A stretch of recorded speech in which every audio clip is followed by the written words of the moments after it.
ಆಕಾಶವಾಣಿ ಚೈತ್ರವನ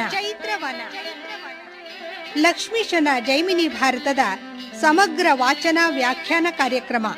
ಪ್ರಸ್ತುತಿ doctor as Shankaranarayana. ಪ್ರಿಯ ಕೇಳಿಗರೆ, ಇಂದು ಲಕ್ಷ್ಮೀಶನ ಜೈಮಿನಿ ಭಾರತದಲ್ಲಿ 10ನೆಯ ಸಂಧಿಯ ಕೆಲ ಪದ್ಯಗಳ ವಾಚನ ಹಾಗೂ ವ್ಯಾಖ್ಯಾನವನ್ನು ಕೇಳಲಿದ್ದೀರಿ. ವಾಚನ ಮಾಡಲಿದ್ದಾರೆ ಶ್ರೀಮತಿ ಎಚ್.ಎಲ್. ವಾಗೀಶ್ವರಿ. ವ್ಯಾಖ್ಯಾನ ಮಾಡಲಿದ್ದಾರೆ ಶ್ರೀ ಎಚ್.ಆರ್. ವಾಸುದೇವ. ಜೈಮಿನಿ ಮಹರ್ಷಿಗಳು ಕಥೆಯನ್ನು ಹೇಳ್ತಾ ಇದ್ದಾರೆ ಜನಮೇಜಯ ಮಹಾರಾಜನಿಗೆ. ಮಹಾರಾಜ ಕೇಳು, ಹಂಸಧ್ವಜ ಕೃಷ್ಣನನ್ನು ಕಾಣತಕ್ಕಂತಹ ಉದ್ದೇಶದಿಂದಲೇ ಕದನವನ್ನು ನಿಶ್ಚಯ ಮಾಡಿದ. ಅರ್ಜುನನೊಂದಿಗೆ ಯುದ್ಧವನ್ನು ಮಾಡಬೇಕು ಅಂಥೇಳಿ ಹಂಸಧ್ವಜ ನಿಶ್ಚಯವನ್ನು ಮಾಡಿದ್ದಾನೆ. ಅವನ ರಾಜ್ಯದಲ್ಲಿ ಒಂದು ಕಟ್ಟಳೆ ಇದೆ. ನಿಯಮ ಏನು ಅಂತಂದರೆ, ಎಲ್ಲರೂ ಏಕಪತ್ನಿ ವ್ರತರು. ಯಾರು ಕೃಷ್ಣನ ಪೂಜೆಯನ್ನು ಮಾಡೋದಿಲ್ಲ, ಏಕಾದಶಿ ವ್ರತವನ್ನು ಮಾಡೋದಿಲ್ಲ, ದಾನ ಧರ್ಮಗಳನ್ನು ಮಾಡೋದಿಲ್ಲ, ಅವರಿಗೆ ತೀಕ್ಷ್ಣವಾದ ದಂಡನೆಯನ್ನು ಅವನು ಕೊಡ್ತಾ ಇದ್ದ. ಅತಿ ನಿಷ್ಠುರವಾಗಿ ಧರ್ಮವನ್ನು ಪಾಲನೆ ಮಾಡತಕ್ಕಂತಹ ಶಂಖಲಿಖಿತರು ಅವನಿಗೆ ಪುರೋಹಿತರಾಗಿದ್ದಾರೆ. ಆ ಶಂಖಲಿಖಿತರೆಂದವಲ್ ಆತ ನಿರ್ದಪನ್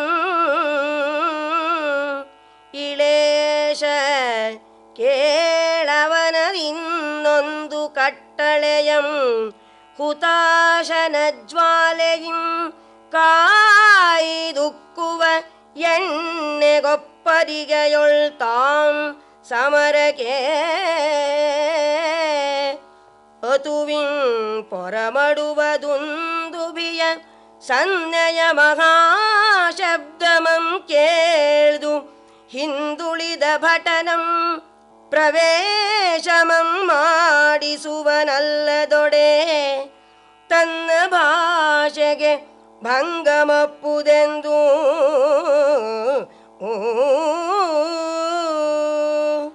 ಯಾವಾಗಲೂ ಕೂಡ ಶಂಖಲಿಖಿತರು ಯಾವ ಧರ್ಮವನ್ನು ಹೇಳ್ತಾರೋ ಅದೇ ಧರ್ಮ ಮಾರ್ಗದಲ್ಲಿದ್ದಾನವನು. ಅವರು ಹೇಳಿರ್ತಕ್ಕಂತಹ ಒಂದು ಮಾತನ್ನು ಚಾಚೂ ತಪ್ಪದೆ ನಡೆಸ್ತಾ ಇದ್ದಾನೆ. ಯಾರೋ ಅಂತಹ ಪಾಪವನ್ನು ಮಾಡ್ತಾರೋ ಅಂತಹ ಶಿಕ್ಷೆಯನ್ನು ವಿಧಿಸ್ತಾನೆ. ಅದು ಕೂಡ ಶಂಖಲಿಖಿತರ ಒಂದು ಮಾತಿನ ಮೇರೆಗೆ. ಜೊತೆಗೆ ಯಾರು ನಿಖರವಾಗಿ ಧರ್ಮವನ್ನು ಆಚರಣೆ ಮಾಡ್ತಾರೋ ಅಂತಹವರನ್ನು ರಕ್ಷಣೆ ಮಾಡ್ತಾನೆ. ಜೊತೆಗೆ ಯಾರು ತನ್ನ ಕಟ್ಟಳೆಯನ್ನು ಮೀರ್ತಾರೋ, ಹರಿಯ ಆರಾಧನೆಯನ್ನು ಮಾಡೋದಿಲ್ವೋ, ವ್ರತಗಳನ್ನು ಮಾಡೋದಿಲ್ವೋ, ಅವರು ಏಕಪತ್ನಿ ವ್ರತಸ್ಥರಾಗಿರೋದಿಲ್ವೋ, ಯುದ್ಧದಲ್ಲಿ ಓಡಿ ಬರ್ತಾರೋ, ಯುದ್ಧಕ್ಕೆ ತಡವನ್ನು ಮಾಡ್ತಾರೋ ಅಂಥವರನ್ನು ಕಾಯ್ದಿರ್ತಕ್ಕಂತಹ ಎಣ್ಣೆಯ ಕೊಪ್ಪರಿಗೆಯಲ್ಲಿ ಹಾಕಿ ಸುಡಿಸಿಬಿಡ್ತಾನೆ ಅಂತ. ಅಂತಹ ಕಠಿಣವಾಗಿರ್ತಕ್ಕಂತಹ ನಿಯಮ ಆ ಒಂದು ದೇಶದಲ್ಲಿತ್ತು. ಆ ದುಂದುಭಿಯ ಧ್ವನಿ ಆದ ಕೂಡಲೇ ಎಲ್ಲರೂ ಕೂಡ ಹೊರಟು ಬಿಡಬೇಕು. ಹೇಗಿರ್ತಾರೋ ಹಾಗೆ ಹೊರಡಬೇಕು. ನಾನು ಮನೆಯಲ್ಲಿದ್ದೆ, ನನಗೆ ಇನ್ನೇನೋ ಕಾಲ ವಿಳಂಬವಾಯಿತು ಅಂತ ಹೇಳೋ ಹಾಗಿಲ್ಲ. ಇಲ್ಲದೇ ಇದ್ದರೆ ಅವರು ಕಾಯ್ದ ಕೊಪ್ಪರಿಗೆಯಲ್ಲಿ ಬೀಳುತ್ತಾರೆ. ಆ ರೀತಿಯಲ್ಲಿ ಒಂದು ನಿಯಮವನ್ನು ಅವನು ಪಾಲನೆ ಮಾಡ್ತಾ ಇದ್ದಾನೆ. ತನ್ನ ಭಾಷೆಗೆ ಯಾವತ್ತೂ ಕೂಡ ಭಂಗವನ್ನು ತಂದುಕೊಳ್ಳೋದಿಲ್ಲ. ಬಳಿಕ ಅನಿಬರೆಲ್ಲರಂ ಕರೆಸಿ ಹಂಸಧ್ವಜಂ ಸೆಲವಿತ್ತು ಫಲುಗುಣನ ತುರಗಮಂ ಪಿಡಿತಂದು ಪೊಳಲೊಳಗೆ ಕಟ್ಟಬೇಕೆಂದು ಸಾರಿಸಿ ಡಂಗುರಂ ಬೊಯಿಸಿ ಪೊರಮಡುತ್ತಿದೆ. ಮೊಳಗಿದವು ಮೇಲೆ ನಿಸ್ಸಾಳಂಗಳಾಗವಕೆ ಮೊಳಗಿದವು ಮೇಲೆ ನಿಸ್ಸಾಳಂಗಳಾಗವಕೆ ದಳದುಳಿಸಿತಾಗ ಸುಭಟ ಪ್ರತತಿ ಜೋಡಿಸಿತು ಅಖಿಳ ಕರಿರಥಾಶ್ವಕುಲ ಮೊದಗಿತು ಪದಾತಿ ಸನ್ನಾಗದಿಂದಾಕ್ಷಣದೊಳು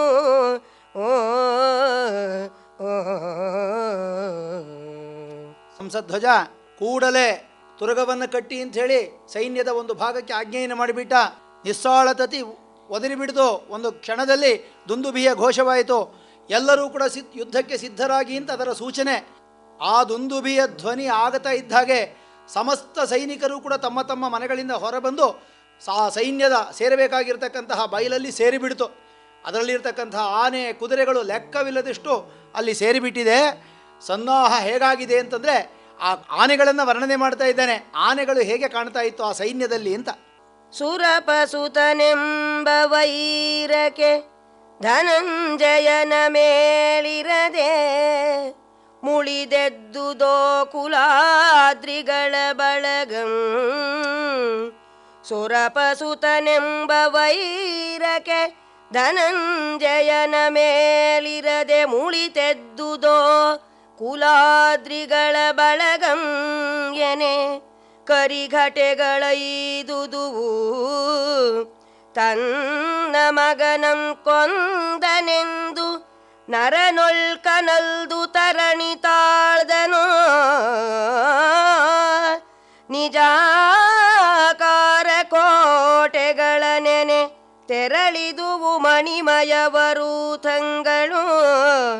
ಇಳಿದುದೋಧರೆ ಮಂದಿ ಕುದುರೆಗಳ ನೆನೆ ನಡೆದುದಾಗವಕ್ಕೆ ಪರಿವಾರ ಮಾಂದೃಪತಿಯ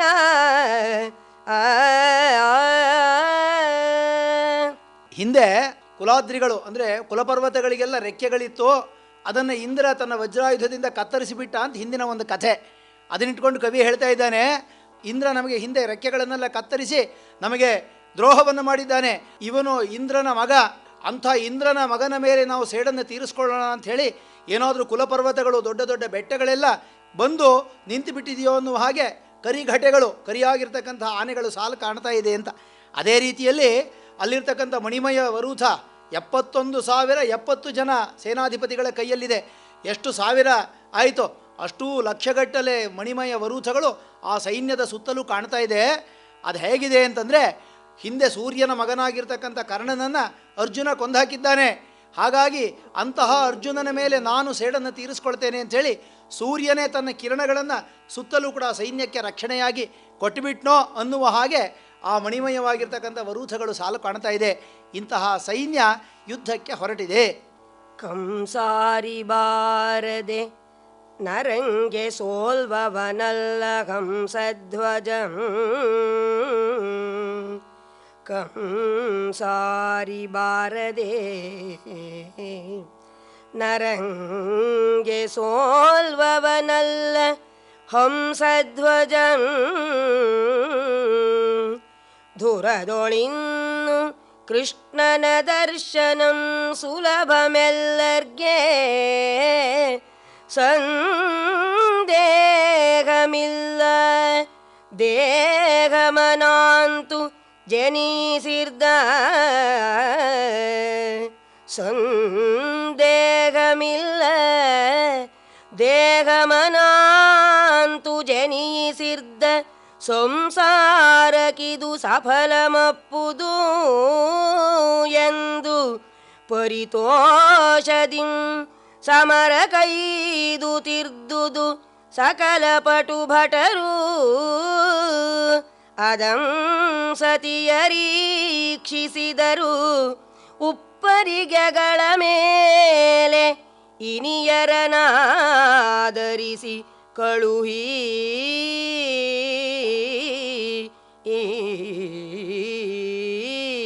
ಕಂಸಾಂತಕನಾಗಿರ್ತಕ್ಕಂತಹ ಕೃಷ್ಣ ಬರದೆ ನಮ್ಮ ದೊರೆಯಾಗಿರ್ತಕ್ಕಂಥ ಹಂಸಧ್ವಜ ಸೋಲ್ವವನಲ್ಲ, ಸೋಲನ್ನು ಒಪ್ಪಿಕೊಳ್ಳೋದಿಲ್ಲ. ಮಹಾಪರಾಕ್ರಮಿಯಾಗಿರ್ತಕ್ಕಂಥವನು ಕೃಷ್ಣ ಭಕ್ತ. ಹಾಗಾಗಿ ಇವತ್ತು ತನ್ನ ಪರಾಕ್ರಮದಿಂದ ಕೃಷ್ಣನನ್ನು ಇಲ್ಲಿಗೆ ಕರೆಸಿಕೊಳ್ತಾನೆ. ನರನನ್ನು ಸೋಲಿಸಿಬಿಟ್ಟು ಕೃಷ್ಣನೇ ತನ್ನ ಮುಂದೆ ಬರಬೇಕು ಹಾಗೆ ಕರೆಸಿಕೊಳ್ತಾನೆ.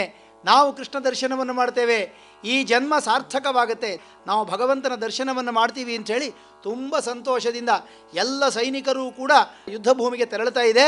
ಅವರ ಪತ್ನಿಯರು ಸುದತಿಯರು ಅವರನ್ನು ಹಾರೈಸಿ ಕಳಿಸ್ತಾ ಇದ್ದಾರೆ. ಉಪ್ಪರಿಗೆಯ ಮನೆಯಿಂದ ಹೊರಡ್ತಾ ಇರತಕ್ಕಂಥ ಸೈನ್ಯವನ್ನು ನೋಡ್ತಾ ಇದ್ದಾರೆ.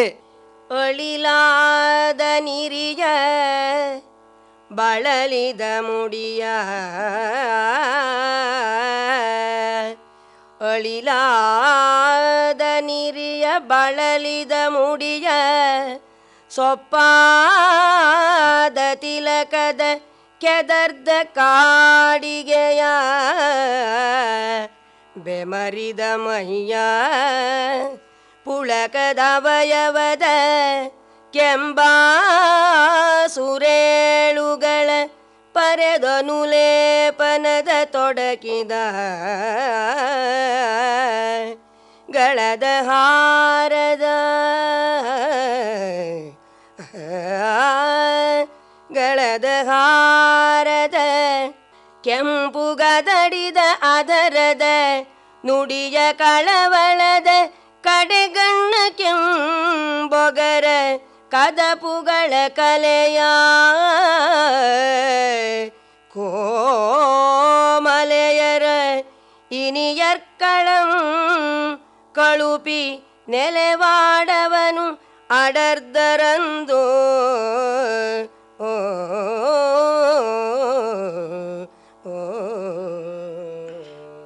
ಈ ದುಂದುಭಿಯ ಧ್ವನಿಯಾದಾಗ ಎಲ್ಲ ಸೈನ್ಯದ ಪುರುಷರು ವೀರಭಟರು ಕೂಡ ತಮ್ಮ ತಮ್ಮ ಪತ್ನಿಯರೊಂದಿಗೆ ಸಂತೋಷವಾಗಿ ಕಾಲವನ್ನು ಕಳೀತಾ ಇದ್ದರು. ಆ ಸುರತದ ಸಂಭೋಗದಲ್ಲಿದ್ದಂತಹ ಅವರು ಪತ್ನಿಯರಿಂದ ಕಳಿಸಿಕೊಂಡು ಬರ್ತಾ ಇದ್ದಾರೆ. ಆ ಸ್ತ್ರೀಯರ ಪರಿಸ್ಥಿತಿ ಹೇಗಿತ್ತು ಅಂಥೇಳಿ ಕವಿ ವರ್ಣನೆಯನ್ನು ಮಾಡ್ತಾ ಇದ್ದಾನೆ. ಅವರ ವಸ್ತ್ರದ ಆ ನಿರಿಯೆಲ್ಲ ಬಳಲಿ ಹೋಗಿದೆ. ಅವಳು ಬಾಚಿಕೊಂಡಿರ್ತಕ್ಕಂಥ ಮುಡಿಯೆಲ್ಲ ಹಾಗೆ ಸ್ವಲ್ಪ ಸುಕ್ಕು ಬಂದು ಆ ಕೂದಲೆಲ್ಲ ಮುಖದ ಮೇಲೆ ಹಾರಾಡ್ತಾ ಇದೆ. ಮುಖದ ತಿಲಕ ತನ್ನ ಸೊಂಪನ್ನು ಕಳೆದುಕೊಂಡು ಅದು ಹಣೆಯ ತುಂಬ ಹೀಗೆ ಹರಡಿಕೊಂಡಿದೆ. ಮೈಯೆಲ್ಲ ಬೆವರಿದೆ, ಮೈಯಲ್ಲಿ ಪುಳಕವಾಗ್ತಾ ಇದೆ. ಜೊತೆಗೆ ಅವರು ಹಾಕಿಕೊಂಡಿರ್ತಕ್ಕಂತಹ ಸುಗಂಧಗಳೆಲ್ಲ ಪತಿಯರ ಮೈಗೆ ತಗಲಿ ಅದು ಕೂಡ ತಮ್ಮ ಒಂದು ಸೊಗಡನ್ನು ಕಳೆದುಕೊಂಡಿದೆ. ಕುತ್ತಿಗೆಯಲ್ಲಿರ್ತಕ್ಕಂಥ ಹಾರ ಇತ್ಯಾದಿಗಳು ತಮ್ಮ ಆಕೃತಿಯನ್ನು ಕಳೆದುಕೊಂಡು ಬೇರೆ ಬೇರೆ ದಿಕ್ಕಿಗೆ ಅದು ಚೆದರಿದೆ. ಜೊತೆಗೆ ಕಳವಳದ ಕಣ್ಣುಗಳಿಂದ ಕೂಡಿದ್ದಾರೆ. ಯುದ್ಧ ಹೇಗಾಗಬಹುದು, ನನ್ನ ಪತಿ ಹೇಗೆ ಯುದ್ಧವನ್ನು ಮಾಡಬಹುದು, ಅವನು ಹೋಗಿ ಕೃಷ್ಣನನ್ನು ನೋಡ್ತಾನೆಯೇ, ಇಂತಹ ಭಾವನೆಗಳು ಅವರ ಕಣ್ಣಲ್ಲಿ ಕಾಣಬರ್ತಾ ಇದೆ. ಇಂತಹ ಸ್ತ್ರೀಯರು ಆ ನೆಲೆವಾಡುಗಳ ಮೇಲೆ ಉಪ್ಪರಿಗೆಯ ಮನೆ ಮೇಲೆ ನಿಂತು ತಮ್ಮ ಪತಿಯಂದಿರನ್ನು ನೋಡ್ತಾ ಇದ್ದಾರೆ. ಆ ಸಂದರ್ಭದಲ್ಲಿ ಒಬ್ಬಳು ಇನ್ನೊಬ್ಬಳೊಂದಿಗೆ ತಮಾಷೆಯನ್ನು ಮಾಡ್ತಾ ಇದ್ದಾಳೆ, ಹಾಸ್ಯವನ್ನು ಮಾಡ್ತಾ ಇದ್ದಾಳೆ. ಇನ್ನು ಅರ್ಜುನ ಕೃಷ್ಣರೊಡನೆ ಸಂಗರಕ್ಕೆ ಸಂಪನ್ನ ಬಟು ಭಟರೊದಗಿ ಗಾಯವಡೆಯದ ಮುನ್ನ ನಿನ್ನಧರಕ್ಕೆ ಎಂತಾದುದಬಲೇ ಕೃಷ್ಣಕ್ಷತಂ ಪೇಳೆಂದಸಿಯಳೊರ್ವಳು ಕನ್ನೆ ಮತ್ತೊರುವಳಂ ಕೇಳ್ದೊಡೆ ಕಂದೆ ಮತ್ತೊರುವಳಂ ಕೇಳ್ದೊಡೆ ಅವಳೆಂದಳು ಎಲೆ ಪನ್ನಗಸುವೇಣಿ ಕೃಷ್ಣಾಂಕವಿಲ್ಲದ ವದನ ಮುನ್ನಿಸಲ್ಬಿಲಕೆ ಸರಿಯಂಬುದಂ ನೀನರಿಯದೆ ಅಕಟ ಮರುಳಾದೆ ಎಂದು ಒಬ್ಬಳು ತನ್ನ ಸಖಿಯೊಂದಿಗೆ ಹಾಸ್ಯ ಮಾಡ್ತಾ ಇದ್ದಾಳೆ. ಕೃಷ್ಣ ಯುದ್ಧಕ್ಕೆ ಬರ್ತಾ ಇದ್ದಾನೆ, ಕೃಷ್ಣ ಅರ್ಜುನರು ಯುದ್ಧವನ್ನು ಮಾಡಬೇಕು. ಆದರೆ ಪಟುಭಟರು ಕೃಷ್ಣನೊಂದಿಗೆ ಯುದ್ಧ ಮಾಡಿದ್ರೋ ಇಲ್ವೋ ಗೊತ್ತಿಲ್ಲ. ಆದರೆ ನಿನ್ನ ಅಧರಗಳಿಗೆ, ನಿನ್ನ ತುಟಿಗಳಿಗೆ ಕೃಷ್ಣ ಕ್ಷತ, ಕಪ್ಪಾಗಿರ್ತಕ್ಕಂಥ ಗಾಯ ಆಗಿಬಿಟ್ಟಿದೆ, ಆ ಯುದ್ಧ ಮುಂಚೆನೇ ನಡೆದು ಬಿಟ್ಟಿದೆ ಅಂತ ಕಾಣುತ್ತೆ ಅಂತ ಹೇಳಿದಾಗ ಅವಳು ಉತ್ತರವನ್ನು ಕೊಡ್ತಾ ಇದ್ದಾಳೆ. ಅಲ್ಲ, ಈ ಕೃಷ್ಣ ಕ್ಷತಿ ಅಂದರೆ ತನ್ನ ಪ್ರಿಯತಮನ ಆ ತುಟಿಯ ಕ್ಷತ ಗಾಯ ಉಂಟಾಗದೇ ಇದ್ದರೆ ಮುಖ ಯಾತಕ್ಕೆ ಬೇಕು, ಆ ತುಟಿಗಳು ಯಾತಕ್ಕೆ ಬೇಕು, ಅದು ಸುಮ್ಮನೆ ಬಿಲಕ್ಕೆ ಸಮಾನ. ಹಾಗಾಗಿ ಈ ಯುದ್ಧ ಮೊದಲೇ ನಡೆದು ನನ್ನ ತುಟಿಗಳಿಗೆ ಗಾಯವಾಗಿದೆ ಅಂಥೇಳಿ ಅವಳು ಹೇಳ್ತಾ ಇದ್ದಾಳೆ ಅಂಥೇಳಿ ಕವಿ ಅಲ್ಲಿನ ಜನರ ರಸಿಕತೆ ಹೇಗಿತ್ತು ಅಂಥೇಳಿ ವರ್ಣನೆಯನ್ನು ಮಾಡ್ತಾ ಇದ್ದಾನೆ. ವದಗದಿಂದು ಮುರಾರಿಯ ಸಂಗರಂ ಅರ್ಜುನನ ಕದನಂ ಪ್ರವರ್ತಿಸದು ಪ್ರದ್ಯುಮ್ನಾಗವಂ ಮೊದಲೇ ತಲೆದೋರಿ ತಿಂದು ಊರೊಳೆಂದೊರುವಳಿ ಹೊಸ ವಾರ್ತೆಯಂ ಪೇಳಲು ಚೆದುರೆ ಮತ್ತೊರುವಳು ಇದು ಜಗದೊಳಚ್ಚರಿಯೇ ಹರೆಯರ ಕೈ ಮುಂಚುವುದು ವರಸಂಗರಂಜಿತಬಹುದು ವರ್ತಮಾನದೊಳ್ ಜನಜನಿತಂ ಇಲ್ಲಿ ನೂತನದ ಮಾತೇನು ಎಂದಳು.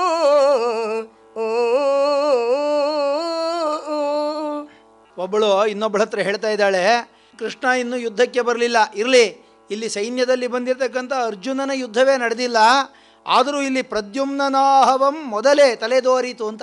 ಪ್ರದ್ಯುಮ್ನ ಅಂದರೆ ಕೃಷ್ಣನ ಮಗ ಮನ್ಮಥನೇ ಪ್ರದ್ಯುಮ್ನಾಗಿ ಹುಟ್ಟಿರತಕ್ಕಂಥದ್ದು. ಇಲ್ಲಿ ಕಾಮನ ಒಂದು ಯುದ್ಧ ಆಗಲೇ ಆರಂಭ ಆಗೋಗ್ಬಿಟ್ಟಿದೆ ಯುದ್ಧ ಊರಿನಲ್ಲಿ ಅಂತ. ಅಂದರೆ ಈ ಊರಿನ ಈ ಸ್ತ್ರೀಯರ ಮುಖಗಳನ್ನೆಲ್ಲ ನೋಡಿದರೆ ಇಷ್ಟೊತ್ತು ಕೂಡ ಮದನನ ಯುದ್ಧ ನಡೀತಾ ಇತ್ತು ಅಂತ ಕಾಣುತ್ತೆ. ಬಹುಶಃ ಆ ಯುದ್ಧ ಆಗಲೇ ಆರಂಭ ಆಗೋಗ್ಬಿಟ್ಟಿದೆ ಅಂತ. ಅದಕ್ಕೆ ಇನ್ನೊಬ್ಬಳು ಹೇಳ್ತಾಳೆ, ಹೌದಮ್ಮ, ಲೋಕದಲ್ಲಿ ಯಾವತ್ತೂ ಕೂಡ ಜಗದವಳ ಅಚ್ಚರಿಯೇ ಹರೆಯದರ ಕೈ ಮುಂಚುವುದು ಅಂತ. ಯೌವನದಲ್ಲಿರ್ತಕ್ಕಂಥವರ ಆ ಒಂದು ಯುದ್ಧ ಯಾವತ್ತೂ ಕೂಡ ಮುಂಚಿತವಾಗಿಯೇ ನಡೆಯುತ್ತೆ. ಲೋಕದಲ್ಲಿ ಇರತಕ್ಕಂತಹ ವಾರ್ತೆ ಇದೇನು ವಿಶೇಷ ಅಲ್ಲ ಅಂತ ಹೇಳಿದ್ಲಂತೆ. ಇಂದು ಮಂಡಲದ ಸಿರಿಯಂ ಸೂರೆ ಮಾಡಿದರ್ ಬಂದು ವಿಷಯದೊಳು ಕೂರುಗಳ ನಿರಿದರೊತ್ತಾಯದಿಂದ ದುರ್ಗಂಗಳಂ ಕೈಗೊಂಡರು ಒದಗಿದ ಸೆಳೆ ಸೂರೆಗಾತುರದೊಳು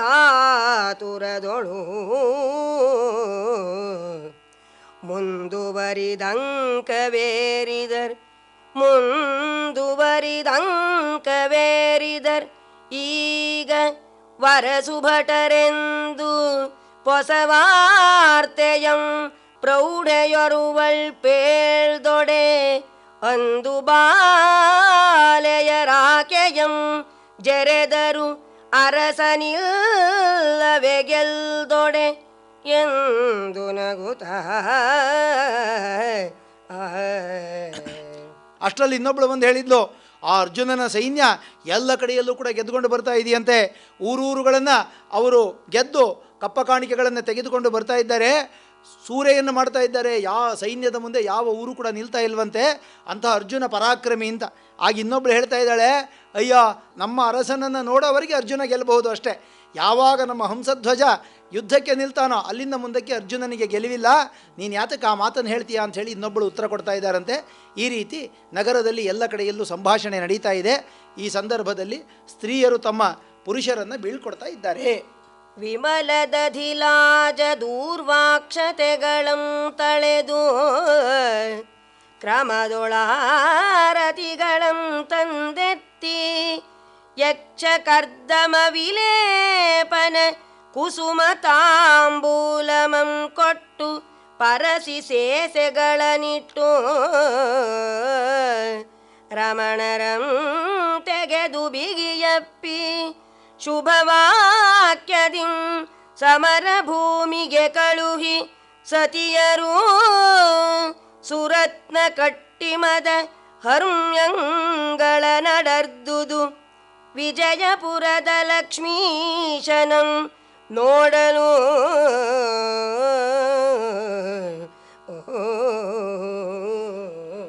ಪವಿತ್ರವಾಗಿರ್ತಕ್ಕಂತಹ ಮೊಸರು, ದೂರ್ವ, ಅಕ್ಷತೆ ಇತ್ಯಾದಿಗಳನ್ನು ತಳೆದುಬಿಟ್ಟು ಅವರ ಮುಂದೆ ನೀವಾಳಿಸಿಬಿಟ್ಟು ಅವರಿಗೆ ಒಳ್ಳೆಯದಾಗಲಿ, ಅವರಿಗೆ ಇರತಕ್ಕಂತಹ ಅನಿಷ್ಟ ಪರಿಹಾರವಾಗಲಿ ಅಂಥೇಳಿ ಆರತಿಯನ್ನು ಎತ್ತುತ್ತಾ ಇದ್ದಾರೆ. ಯಕ್ಷ, ಕರ್ದಮ ಮುಂತಾದ ವಿಲೇಪನಗಳನ್ನು ಅವರ ಮೈಗೆ ಹಚ್ಚುತ್ತಾ ಇದ್ದಾರೆ.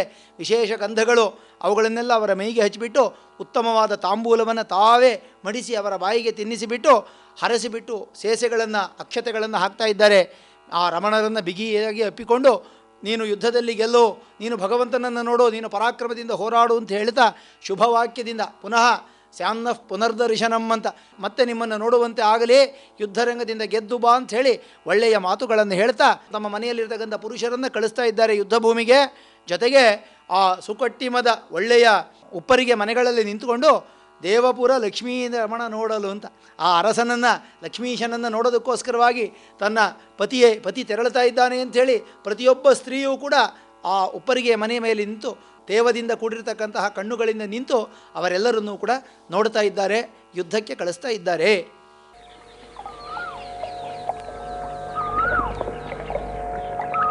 ಪ್ರಿಯ ಕೇಳಗರೆ, ಲಕ್ಷ್ಮೀಶನ ಜೈಮಿನಿ ಭಾರತದಲ್ಲಿ 10ನೆಯ ಸಂಧಿಯ ಪದ್ಯಗಳ ವಾಚನ ಹಾಗೂ ವ್ಯಾಖ್ಯಾನವನ್ನು ಇದುವರೆಗೆ ಕೇಳಿದಿರಿ. ವಾಚನ ಮಾಡಿದವರು ಶ್ರೀಮತಿ ಎಚ್.ಎಲ್. ವಾಗೀಶ್ವರಿ, ವ್ಯಾಖ್ಯಾನ ಮಾಡಿದವರು ಶ್ರೀ ಎಚ್.ಆರ್. ವಾಸುದೇವ. ಇನ್ನು ಮುಂದೆ 11ನೆಯ ಸಂಧಿಯ ಕೆಲ ಪದ್ಯಗಳ ವಾಚನ ಹಾಗೂ ವ್ಯಾಖ್ಯಾನ. ಹಿಂದುಳಿದ ನಾಗವಕ್ಕೆಂದು ಹಂಸಧ್ವಜಂ ನಂದನನನು ಎಣ್ಣೆಗಾಯ್ದಿರ್ದ ಕೊಪ್ಪರಿಗೆಯೊಳ್ತಂದು ಕೆಡಗಲು ಅಚ್ಯುತ ಧ್ಯಾನದಿಂ ತಂಪು ಒಡೆದನವನು ಅಚ್ಚರಿಯನೇ. ಹಿಂದುಳಿದನಾಗವಕ್ಕೆಂದು ಹಂಸಧ್ವಜಂ ನಂದನನನು ಎಣ್ಣೆಗಾಯ್ದಿರ್ದ ಕೊಪ್ಪರಿಗೆಯೊಳ್ತಂದು ಕೆಡಗಲು ಅಚ್ಯುತ ಧ್ಯಾನದಿಂ ತಂಪು ಒಡೆದನವನು ಅಚ್ಚರಿಯನೇ. ಹಂಸಧ್ವಜ ಎಲ್ಲ ಕಡೆಯಲ್ಲೂ ಕೂಡ ಯುದ್ಧಕ್ಕೋಸ್ಕರವಾಗಿ ನಗಾರಿಯನ್ನು ನುಡಿಸುವಂತೆ ಆಜ್ಞೆಯನ್ನು ಮಾಡಿಬಿಟ್ಟ. ನಗಾರಿಯನ್ನು ನುಡಿಸಿದ್ದಾರೆ. ಆ ನಗಾರಿಯ ಧ್ವನಿಯನ್ನು ಕೇಳಿದ ಮೇಲೂ ಕೂಡ ಮಗನಾಗಿರ್ತಕ್ಕಂತಹ ತಾಮ್ರಧ್ವಜ ಯುದ್ಧಕ್ಕೆ ಬರಲಿಲ್ಲ. ಸುತ್ತಲೂ ನೋಡಿದರೂ ಕೂಡ ತನ್ನ ಮಗ ಕಾಣ್ತಾ ಇಲ್ಲ. ಗೊತ್ತಾಯಿತು ಅವನಿಗೆ ತನ್ನ ಮಗ ತಡ ಮಾಡಿದ್ದಾನೆ ಅಂಥೇಳಿ. ತಡ ಮಾಡಿರ್ತಕ್ಕಂತಹ ಮಗನನ್ನು ಹೆಡೆಮುರಿ ಕಟ್ಟಿ ಕರೆದುಕೊಂಡು ಬನ್ನಿ ಅಂಥೇಳಿ ಆಜ್ಞೆಯನ್ನು ಮಾಡಿಬಿಟ್ಟ. ಹಾಗೆ ಕರೆದುಕೊಂಡು ಬಂದಾಗ ಹಿಂದೆ ಇದ್ದಂತಹ ನಿಯಮದಂತೆ ಯುದ್ಧಕ್ಕೆ ಯಾರು ತಡ ಮಾಡ್ತಾರೋ ಅವರನ್ನು ಕುದೀತಾ ಇರತಕ್ಕಂತಹ ಎಣ್ಣೆಯ ಕೊಪ್ಪರಿಗೆಯಲ್ಲಿ ಹಾಕಬೇಕು ಅನ್ನತಕ್ಕಂತಹ ನಿಯಮ ಇತ್ತು ರಾಜ್ಯದಲ್ಲಿ. ಅದೇ ರೀತಿ ಮಗನನ್ನು ಕೂಡ ಅದರಲ್ಲಿ ಹಾಕಿಸಿಬಿಟ್ಟ. ಆದರೆ ಧರ್ಮಾತ್ಮನಾಗಿರ್ತಕ್ಕಂತಹ ಪರಮಕೃಷ್ಣ ಭಕ್ತನಾಗಿರ್ತಕ್ಕಂತಹ ಪುರುಷ ಶ್ರೇಷ್ಠನಾಗಿರ್ತಕ್ಕಂತಹ ತಾಮ್ರಧ್ವಜ ಕೃಷ್ಣ ಭಕ್ತಿಯಿಂದ ಏನೂ ಆಗದೆ ಮೈ ಕೂದಲು ಕೂಡ ಕೊಂಕದೆ ಕೃಷ್ಣನ ಒಂದು ಅನುಗ್ರಹದಿಂದ ಪಾರಾದ ಅನ್ನತಕ್ಕಂಥದ್ದು ಮುಂದಿನ ಸಂಧಿಯ ಕಥೆ. ಹೇಳ್ತಾ ಇದ್ದಾರೆ ಕಥೆಯನ್ನು. ಭೂಹಿತ ಚರಿತ್ರ ಕೇಳು. ಭೂಹಿತ ಚರಿತ್ರ ಕೇಳು ಉಳಿಯದೆ ಸಮಸ್ತ ಭಟರು ಆಗವಕ್ಕೆ ಪೊರಮಟ್ಟ ಬಳಿಕ ಹಂಸಧ್ವಜನ ಮೋಹದ ಕುಮಾರಂ ಸುಧನ್ವನು ಆಯತಮಾಗಿ ಬಂದು ನಿಜ ಮಾತೆಯಡಿಗೆ ಬಾಹುಯುಗಮಂ ನೀಡಿ ಸಾಷ್ಟಾಂಗ ಮೆರಗಿ ಸಿತವಾಗನನ ಹರಿಯಂ ಪಿಡಿದು ಕಟ್ಟಿ ಕದನದೊಳ್ ಸಾಹಸಂ ಆಳ್ಪೆನು ಎನ್ನಂ ಪರಸಿ ಕಳುಹೋ ಕದನದೊಳ್ ಸಾಹಸಂ ಆಳ್ಪೆನು ಎನ್ನಂ ಪರಸಿ ಕಳುವೆಂದು ಕೈ ಮುಗಿದೊಡೆ ಇಂತೆಂದಳು. ರಾಜಾಜ್ಞೆಯಂತೆ ಸಮಸ್ತ ಭಟರೂ ಕೂಡ ಯುದ್ಧಕ್ಕೆ ಹೊರಟಿದ್ದಾರೆ. ಆನಂತರ ಹಂಸಧ್ವಜ ತನ್ನ ತಾಯಿಯ ಆಶೀರ್ವಾದವನ್ನು ಪಡಿಬೇಕು ಅಂಥೇಳಿ ತಾಯಿಯ ಬಳಿಗೆ ಪೂರ್ಣ ಸಿದ್ಧತೆಯನ್ನು ಮಾಡಿಕೊಂಡು ಕವಚಾದಿಗಳನ್ನು ಧರಿಸಿಬಿಟ್ಟು ಯುದ್ಧದ ಆಯುಧಗಳೊಂದಿಗೆ ತಾಯಿಯ ಬಳಿಗೆ ಬಂದಿದ್ದಾನೆ. ಮಾತೆಯ ಅಡಿಗೆ ಎರಗಿಬಿಟ್ಟು ತನ್ನ ಬಾಹುಯುಗಮಂ ನೀಡಿ, ಅಮ್ಮ ನನಗೆ ಆಶೀರ್ವಾದವನ್ನು ಮಾಡು, ಸಾಷ್ಟಾಂಗ ನಮಸ್ಕಾರವನ್ನು ಮಾಡ್ತಾ ಇದ್ದೇನೆ, ಆಶೀರ್ವಾದ ಮಾಡು. ಸಿತವಾಹನ, ಅರ್ಜುನನಿಗೆ ಸಿತವಾಹನ ಅಂತ ಹೆಸರು, ಶ್ವೇತತುರಗ ಅಂತ ಹೆಸರು. ಆ ಶ್ವೇತತುರಗನಾಗಿರ್ತಕ್ಕಂಥ ಅರ್ಜುನನ ಹರಿಯಂ ಪಿಡಿದು, ಅವನು ತಂದಿರತಕ್ಕಂತಹ ಎರಡರ್ಥ ಇದೆ. ಅವನು ತಂದಿರತಕ್ಕಂತಹ ಕುದುರೆ ಅಥವಾ ಅರ್ಜುನ ನಂಬಿರತಕ್ಕಂಥ ಹರಿಯನ್ನು ನಾನು ಬರುವಂತೆ ಮಾಡ್ತೇನೆ ಅಂತ ಯುದ್ಧದಲ್ಲಿ ಸಾಹಸವನ್ನು ತೋರ್ತೇನೆ, ನನ್ನನ್ನು ಹರಿಸಿ ಕಳಿಸು ಅಂಥೇಳಿ ತಾಯಿಯಲ್ಲಿ ಪ್ರಾರ್ಥನೆಯನ್ನು ಮಾಡ್ತಾ ಇದ್ದಾನೆ. ಕಂದ ಕೇಳ್ ಫಲುಗುಣಂ ಪಾಲಿಪಂ ನಾಲ್ಕಡಿಯದೊಂದು ಹರಿಯಂ ನಿನಗದರ ಚಿಂತೆ ಬೇಡ ಸಾನಂದದಿಂ ಪಾರ್ಥನಂ ರಕ್ಷಿಸುವ ಹರಿಯನೇ ಹಿಡಿವ ಬುದ್ಧಿಯನೆ ಮಾಡು. ಹಿಂದೆ ನಾರದ ಮುನಿಯ ಮುಖದಿಂದ ಕೇಳ್ದೆಂ ಮುಕುಂದನ ವಿಶಾಲ ಲೀಲಾಮಾಲಯಂ ಕೃಷ್ಣನಿಂದು ಮೈದೋರಿದೊಡೆ ಕಣ್ಣಾರೆ ಕಾಣಬಹುದು ಕಂದ. ಕೃಷ್ಣನಿಂದು ಮೈದೋರಿದೊಡೆ ಕಣ್ಣಾರೆ ಕಾಣಬಹುದೆಂದು ಎಂದೊಡೆ ಅವನಿಂತೆಂದನು.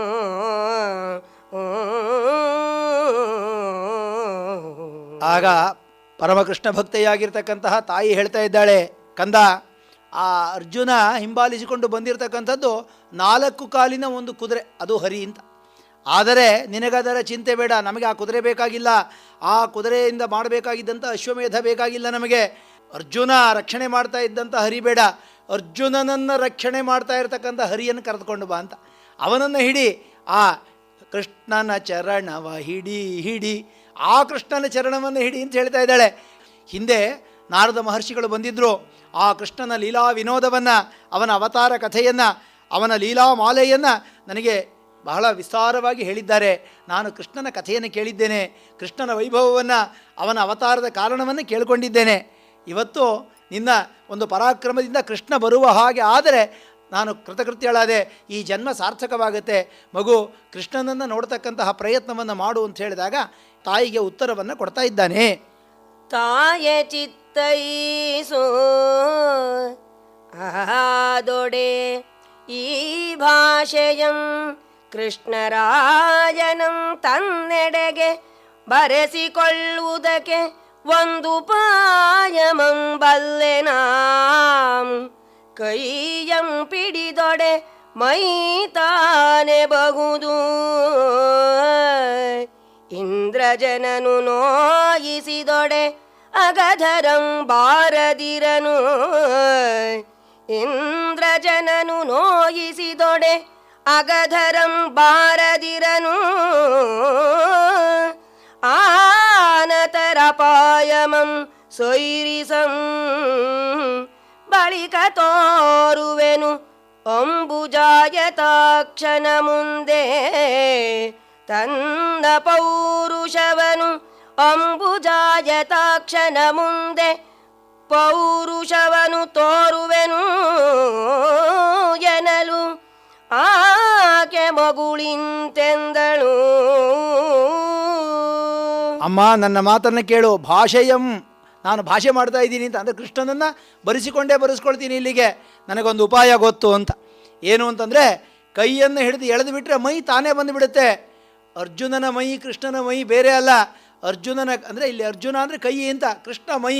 ಅರ್ಜುನನನ್ನು ನಾನು ಹಿಡಿದಿಟ್ಕೊಂಡ್ಬಿಟ್ರೆ, ಅವನೊಂದಿಗೆ ಯುದ್ಧವನ್ನು ಮಾಡಿದರೆ, ಅವನನ್ನು ಗೆದ್ದರೆ ಕೃಷ್ಣ ತಾನೇ ಬರ್ತಾನೆ, ನಮ್ಮ ಮುಂದೆ ಕಾಣಿಸಿಕೊಳ್ತಾನೆ. ನಾನು ಹರಿಗೆ ವಿಮುಖನಾಗೋದಿಲ್ಲ, ಅವನೊಂದಿಗೆ ನಾನು ಯುದ್ಧವನ್ನು ಮಾಡ್ತೇನೆ.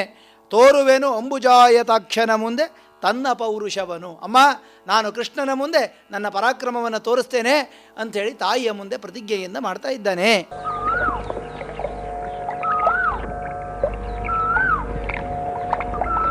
ಇದುವರೆಗೆ ಲಕ್ಷ್ಮೀಶನ ಜೈಮಿನಿ ಭಾರತದಲ್ಲಿ 11ನೆಯ ಸಂಧಿಯ ಕೆಲ ಪದ್ಯಗಳ ವಾಚನ ಹಾಗೂ ವ್ಯಾಖ್ಯಾನವನ್ನು ಕೇಳಿದಿರಿ. ವಾಚನ ಮಾಡಿದವರು ಶ್ರೀಮತಿ ಎಚ್.ಎಲ್. ವಾಗೀಶ್ವರಿ, ವ್ಯಾಖ್ಯಾನ ಮಾಡಿದವರು ಶ್ರೀ ಎಚ್.ಆರ್. ವಾಸುದೇವ. ಚೈತ್ರವನ ಕೇಳಿದ್ರಿ. ಕಾರ್ಯಕ್ರಮದ ಪ್ರಸ್ತುತಿ ಡಾಕ್ಟರ್ ಎ.ಎಸ್. ಶಂಕರನಾರಾಯಣ. ನಿರ್ಮಾಣ ನೆರವು ಸಂಜೀವ ಆರ್. ನಾಮಣ್ಣವರ್. ಇದು ಇಂದಿನ ಚೈತ್ರವನ. ಈ ಕಾರ್ಯಕ್ರಮ ಆಕಾಶವಾಣಿ ಭದ್ರಾವತಿ ಕೇಂದ್ರದ ಕೊಡುಗೆ.